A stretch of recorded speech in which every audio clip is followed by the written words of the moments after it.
Hello there. Refugees are leaving one German state, something that looks like it will spread across the country.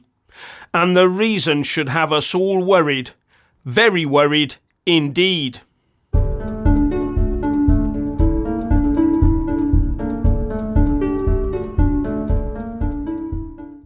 Now, I've not seen this reported in the UK press, maybe because they fear we might join the dots and work out how this could adversely impact on us, the ordinary citizen. Now, I received this story from a viewer, but it stacks up across the non-UK European media. It turns out that refugees, most of them from Syria and Afghanistan, are leaving the central German state of Thuringia over government handouts issues.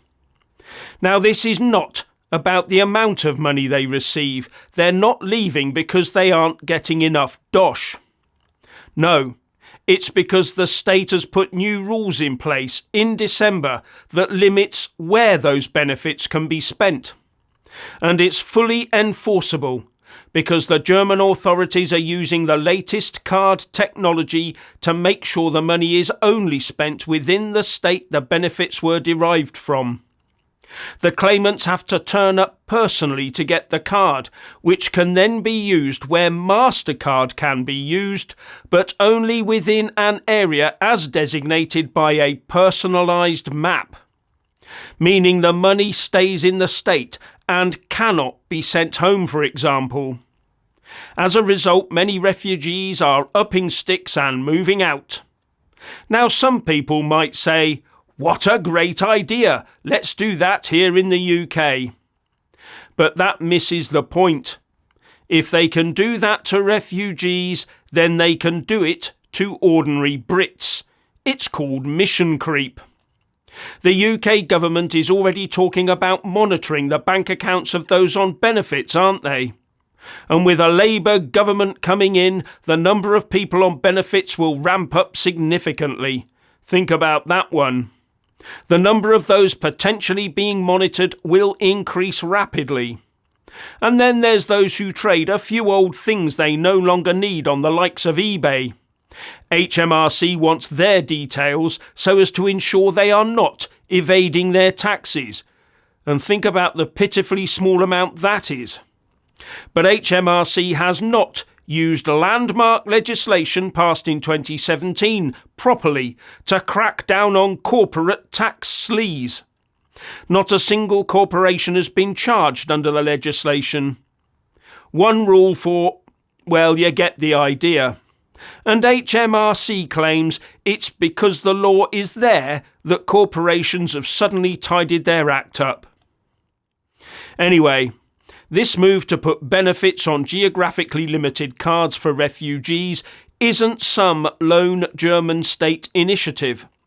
They just got on and implemented a policy that is being discussed at both state level and federal level across the country. The head of refugee affairs for the area, Dagmar Polland, told Bild that anyone who is really on the run doesn't care about the method of payment. You buy clothes or food. But some people also get overpriced cell phones, especially younger people and solo travellers. The state has allowed too much abuse so far. Sounds like Germany has some serious pull factors, just like we do in the UK.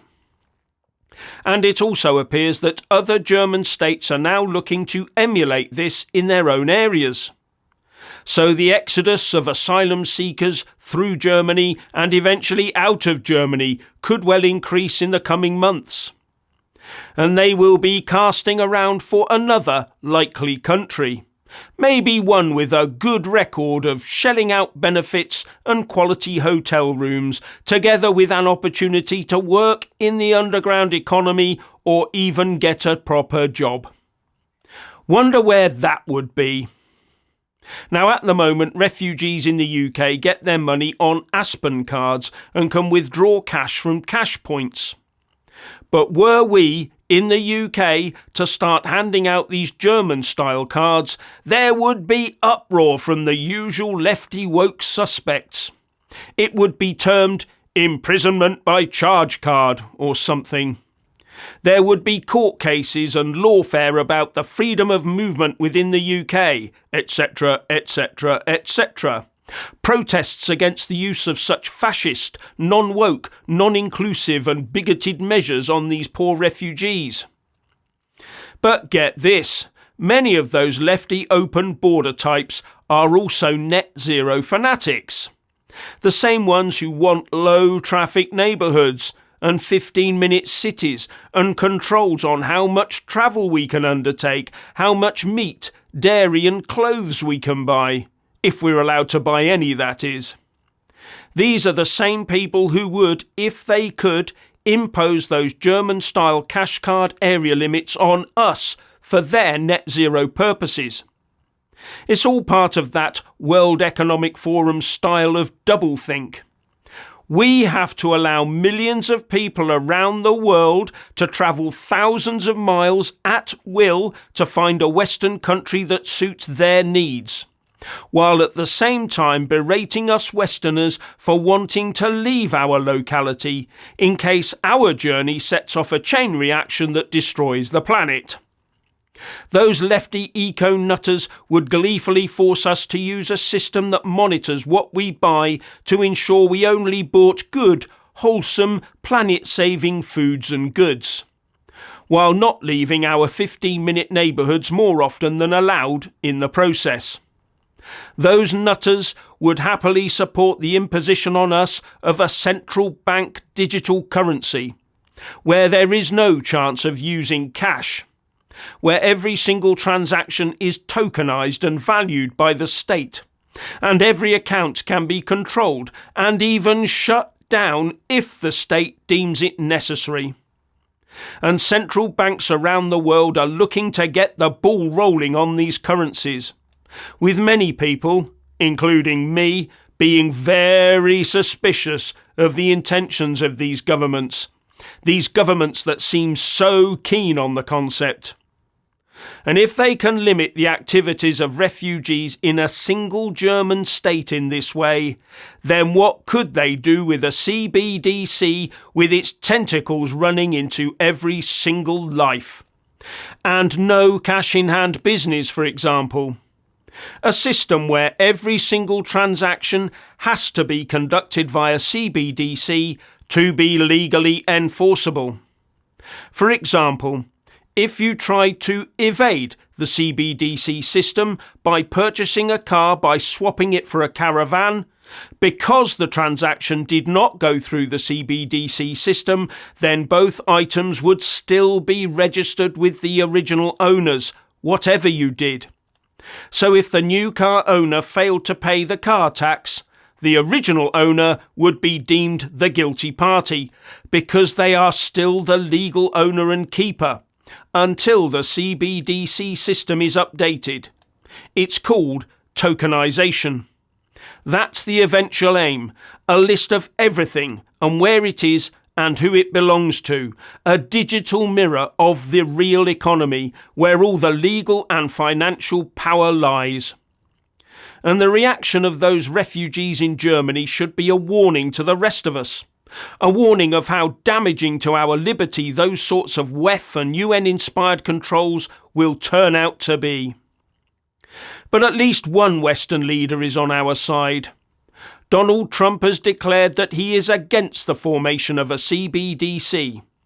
Just last Wednesday he said, "Tonight I am also making another promise to protect Americans from government tyranny. As your president, I will never allow the creation of a central bank digital currency." No wonder the swamp wants him out of the picture. Wonder what dirty tricks they'll try against him next. Now central banks are at great pains to reassure us that they would never use such a currency to infringe on our rights. The US Fed, for example, says, "Protecting consumer privacy is critical. Any central bank digital currency would need to strike an appropriate balance, however, between safeguarding the privacy rights of consumers and affording the transparency necessary to deter criminal activity." Yeah. But the move of the globalists is more towards protecting the collective rather than protecting individual rights. More and more we hear talk from the elites about for the greater good and for the planet.